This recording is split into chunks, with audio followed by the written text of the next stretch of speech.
Você sacrificaria sua própria filha para cumprir uma promessa a Deus? É exatamente isso que acontece em uma das histórias mais perturbadoras da Bíblia. O que Jefté fez com sua filha é tão chocante que muitos preferem fingir que essa passagem não existe. A jovem, cujo nome a Escritura silencia como se o próprio céu temesse pronunciá-lo, fitou seu pai com olhos que ainda brilhavam de alegria pela vitória. Uma alegria que se dissipava a cada segundo enquanto observava o rosto atormentado de Jefté. O eco dos tamborins que ela havia tocado para celebrar seu retorno ainda pairava no ar, misturando-se agora com o peso sufocante do silêncio que se estabeleceu entre eles. "Meu pai", ela disse finalmente, sua voz firme como o cedro do Líbano. "Se fizeste um voto ao Senhor, faze comigo conforme o que prometeste, já que o Senhor te concedeu vingança sobre teus inimigos, os amonitas." Juízes 11, 36. Suas palavras, embora carregadas de submissão, carregavam a dignidade de alguém que, mesmo diante da morte, escolhia honrar o pacto com Deus. Jefté rasgou suas vestes e caiu de joelhos. Como poderia ele, que havia sido expulso pelos irmãos e vivido entre os desprezados, agora sacrificar aquela que nunca o rejeitou? A ironia era cortante como a espada que empunhara contra os amonitas. Ele havia lutado para proteger seu povo, mas perderia aquela que mais amava. "Concede-me apenas isto", sussurrou a filha, tocando o ombro trêmulo do guerreiro. "Deixa-me por 2 meses, para que eu vá às montanhas e chore com minhas companheiras por causa da minha virgindade." O vento soprava entre as oliveiras enquanto Jefté, com a garganta apertada pela angústia, apenas conseguiu assentir. "Vai", murmurou, as palavras queimando como brasas em sua boca. Durante aqueles 2 meses, Jefté vagou por sua casa como uma sombra, um homem morto caminhando entre os vivos. O palácio que construíra com o espólio de guerra agora parecia uma prisão. Cada pedra um lembrete do preço da vitória.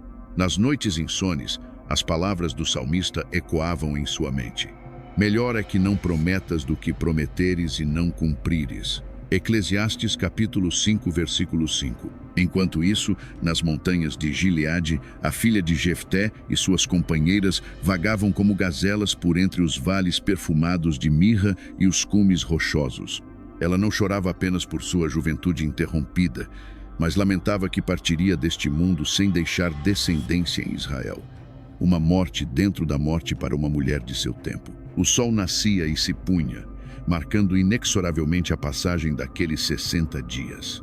Nas noites estreladas, deitada sob o manto do céu, a jovem questionava os desígnios divinos que a colocaram no caminho do voto de seu pai. Por que o Deus que disse a Abraão para poupar Isaque agora silenciava diante de seu sacrifício? Os juízos do Senhor são verdadeiros e todos igualmente justos. Salmos capítulo 19, versículo 9, recitava ela, buscando conforto nas palavras antigas.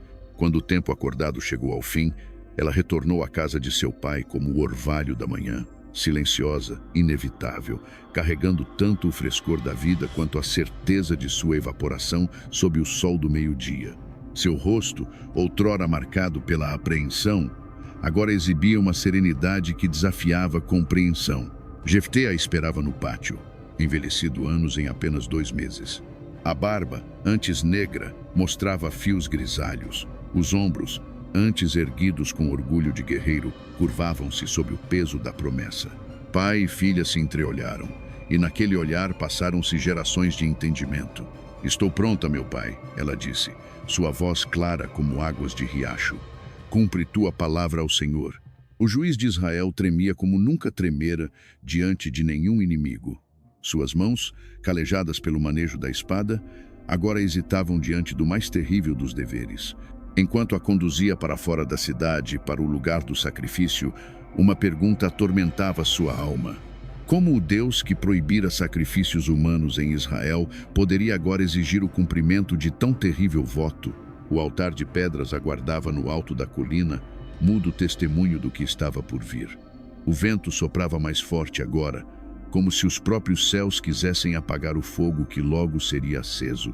A filha de Jefté subiu os degraus do altar com a dignidade de uma rainha, enquanto seu pai permanecia paralisado ao pé da construção, dividido entre o temor a Deus e o amor por sua filha.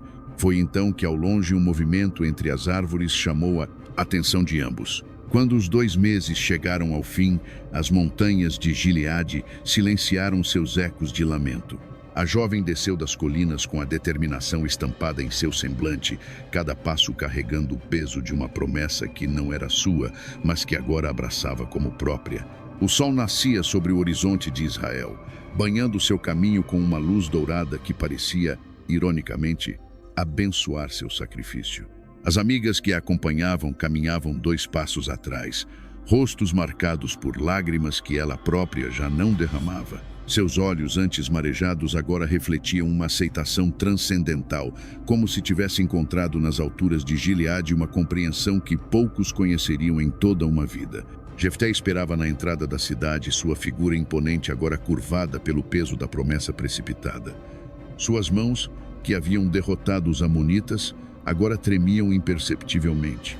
O juiz de Israel enfrentava um julgamento maior que qualquer batalha. Insensato é quem faz promessa sem refletir. E só depois de fazer, lá considera as consequências, como adverte Provérbios capítulo 20, versículo 25. A multidão se reuniu, silenciosa e solene. Ninguém ousava questionar o voto de um líder ungido, mesmo quando seu coração se partia diante deles. O sacerdote preparava o altar com movimentos mecânicos, seu rosto uma máscara de conflito interno. A lei exigia o cumprimento dos votos, conforme Números capítulo 30, versículo 2.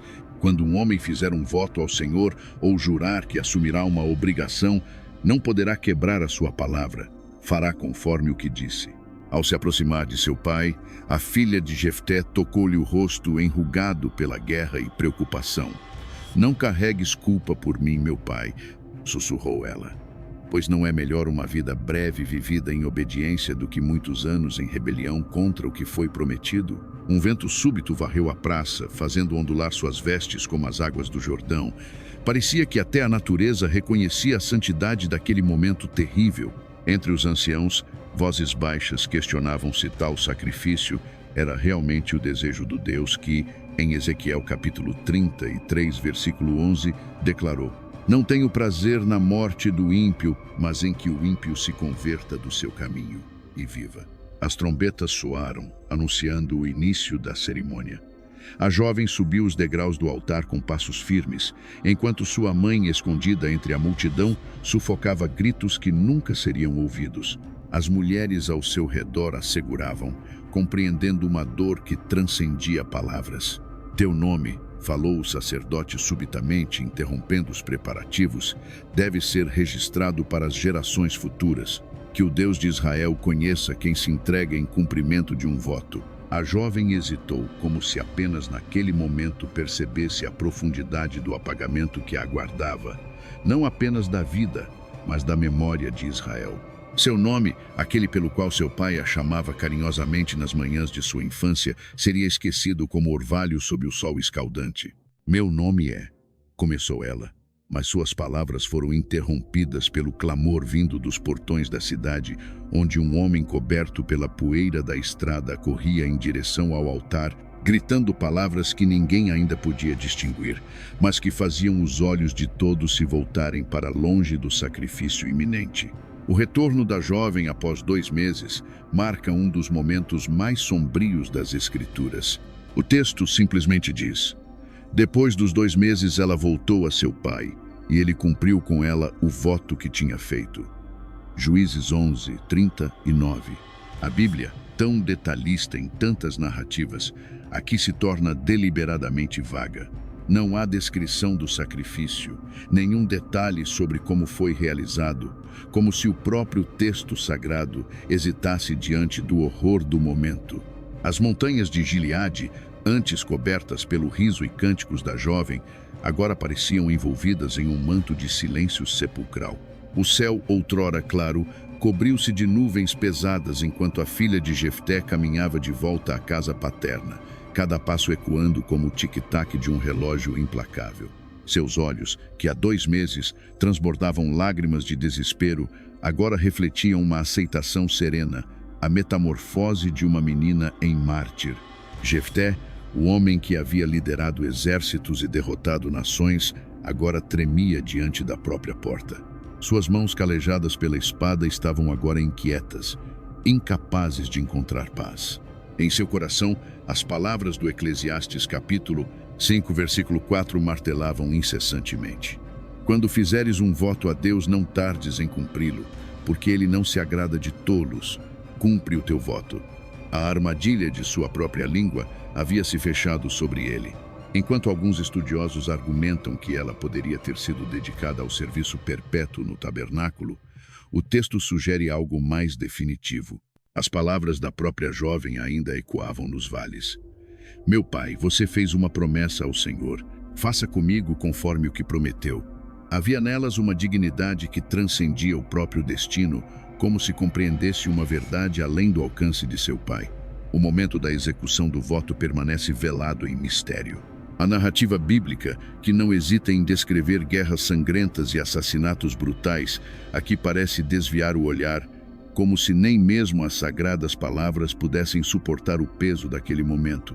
Talvez seja esta a mais eloquente das condenações. O silêncio divino como denúncia.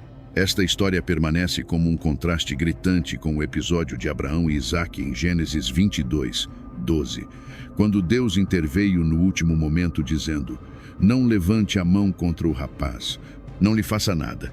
Agora sei que você teme a Deus porque não me negou seu filho, o seu único filho. Para Jefté, não houve carneiro preso pelos chifres, não houve anjo para deter sua mão, apenas silêncio divino. E naquele silêncio, uma pergunta pairava no ar como a fumaça de um sacrifício. Por que Deus, que salvou Isaque, permitiu que a filha de Jefté encontrasse seu fim? Enquanto o crepúsculo tingia de vermelho as colinas de Israel, mulheres de todas as tribos começaram a reunir-se. Suas vozes, primeiro um sussurro, depois um lamento coletivo, erguiam-se como incenso. 4 dias por ano, as jovens de Israel saíam para lamentar a filha de Jefté. Juízes 11, 40. Nas aldeias mais distantes de Israel, o vento carregava histórias sobre a jovem sem nome que caminhou voluntariamente para seu destino. Alguns falavam dela com reverência, outros com horror. Poucos percebiam como sua história espelhava as palavras de Isaías capítulo 53, versículo 7. Foi oprimido e afligido, mas não abriu a sua boca, como um cordeiro foi levado ao matadouro. Enquanto o costume anual de lamentação se estabelecia, uma transformação sutil começou a ocorrer na consciência de Israel. A mesma nação que celebrava vitórias militares agora pausava para honrar o sacrifício de uma jovem. Em um mundo onde mulheres raramente eram mencionadas nas genealogias, a filha sem nome de Jefté recebia um memorial perpétuo.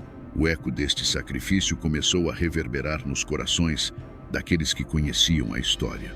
Os sacerdotes, em seus momentos de solidão, questionavam-se sobre a natureza dos votos e o preço da palavra irrefletida. Os pais abraçavam suas filhas com mais força, contemplando o abismo entre devoção e fanatismo.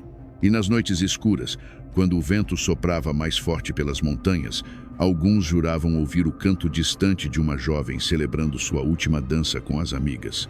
Mas o que ninguém poderia prever era como esta história de horror se tornaria, com o passar dos séculos, um ponto de inflexão no entendimento dos votos e sacrifícios.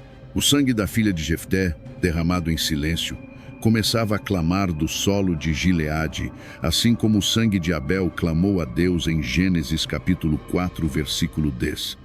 E esse clamor alcançaria, eventualmente, os ouvidos de um profeta que ousaria questionar.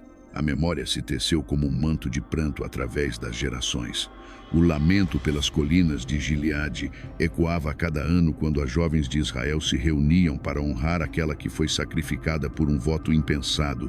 Naqueles 4 dias, o som de suas vozes unia-se em uma única melodia de dor e reverência, carregando o nome daquela que não tinha nome nas Escrituras, mas que vivia eternamente em seus corações. Como águas profundas é o propósito no coração do homem, mas o homem de entendimento o trará para fora. Provérbios capítulo 20, versículo 5. E assim as mulheres buscavam entender, trazendo à superfície a sabedoria escondida em uma história tão cruel. Enquanto caminhavam pelas mesmas montanhas que a filha de Jefté havia percorrido, contemplavam a fragilidade dos juramentos humanos lançados ao céu sem ponderação. Conta-se que uma anciã, durante o terceiro ritual anual, após a morte da jovem, caiu de joelhos no exato lugar onde se acreditava que o sangue inocente havia sido derramado.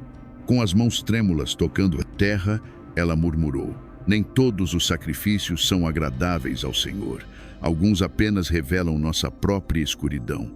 A sombra daquele altar manchado persistia como uma ferida no coração de Israel. Nos anos que se seguiram, os sacerdotes tornaram-se mais cautelosos ao instruir sobre votos.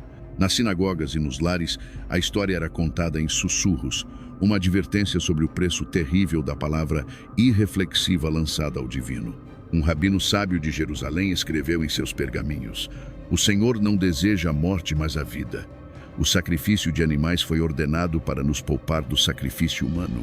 Como poderíamos esquecer isso?" E assim, nas entrelinhas da lei, muitos começaram a ver uma misericórdia que Jefté, em seu zelo imprudente, não conseguiu enxergar. "Misericórdia quero e não sacrifício." Oséias capítulo 6, versículo 6. Estas palavras, pronunciadas séculos depois, pareciam responder tardiamente ao clamor silencioso daquela filha. Que Deus poderia ter desejado tal oferenda? Não seria o próprio Deus que, no Monte Moriá, deteve a mão de Abraão e poupou Isaque? Entre as mulheres que preservavam a tradição do lamento, havia aquelas que carregavam pedras pequenas em bolsas de linho, depositando-as uma a uma nos caminhos por onde passavam, cada pedra simbolizando uma lágrima, cada passo uma oração. "Lembramos para que ninguém mais esqueça, choramos para que ninguém mais tenha que chorar", dizia o refrão de seus cânticos. À medida que os séculos avançaram, o ritual começou a transformar-se. O que antes era apenas lamento tornou-se também celebração da coragem. A filha sem nome que aceitou seu destino com dignidade impressionante passou a representar não apenas a tragédia, mas também a força diante do inevitável. Como é forte o amor! É forte como a morte. Cântico dos Cânticos, capítulo 8, versículo 6. E foi por amor ao seu pai, à sua nação, ao seu Deus, que ela se entregou. Este sacrifício, diferente de todos os outros, não foi exigido pelos céus, mas oferecido pela terra. Nas noites de contemplação sob as estrelas de Gileade, as jovens contavam umas às outras histórias sobre o que poderia ter acontecido se Deus tivesse intervindo, se o pai tivesse reconsiderado, se os sacerdotes tivessem oferecido uma interpretação diferente do voto. Mas sempre voltavam à mesma conclusão dolorosa. Algumas perguntas permanecem sem resposta neste lado da eternidade. Uma jovem profetisa de Judá, em uma dessas vigílias anuais, de repente levantou-se entre as demais e proclamou com voz trêmula: "Virá o dia em que nenhum pai sacrificará sua filha. Virá o dia em que Deus mesmo oferecerá o sacrifício perfeito uma vez por todas." As outras mulheres ficaram em silêncio, ponderando estas palavras que pareciam carregar o peso de uma promessa ainda não compreendida. E enquanto o sol se punha sobre as montanhas de Gileade, tingindo o céu com o mesmo tom escarlate do sangue derramado gerações atrás, uma menina de apenas 12 anos olhou para o horizonte e perguntou à sua mãe: por que Deus ficou em silêncio quando ela caminhou para o altar? Conclusão: a filha de Jefté. A filha de Jefté subiu as montanhas não apenas como vítima, mas como portadora de uma escolha honrar sua própria palavra quando seu pai não pôde recuar da dele. Seu sacrifício ecoa através dos séculos não como uma história de obediência cega, mas como um testemunho de dignidade diante do inimaginável. Quantas promessas impensadas fazemos hoje? Quantas vezes permitimos que o orgulho ou a impulsividade nos levem a decisões que ferem aqueles que mais amamos? Você, assim como Jefté, carrega o poder de suas palavras e a responsabilidade por suas consequências. As jovens de Israel não comemoraram uma morte, mas honraram uma vida vivida com propósito até seu último suspiro, como nos lembra Eclesiastes 5, 4, 5. Quando fizeres um voto a Deus, não tardes em cumpri-lo, porque ele não se agrada de tolos. Cumpre o que prometes. É melhor não fazer voto do que fazê-lo e não cumpri-lo. A verdadeira coragem não está em fazer juramentos grandiosos, mas em viver com integridade mesmo quando custa tudo. Que sacrifício suas palavras exigem de outros hoje? Se esta história tocou seu coração, deixe seu like e se inscreva no canal. Compartilhe nos comentários como essa mensagem impactou você. Sua experiência pode inspirar outros. Que Deus continue abençoando sua jornada. Até a próxima história que vai transformar sua vida.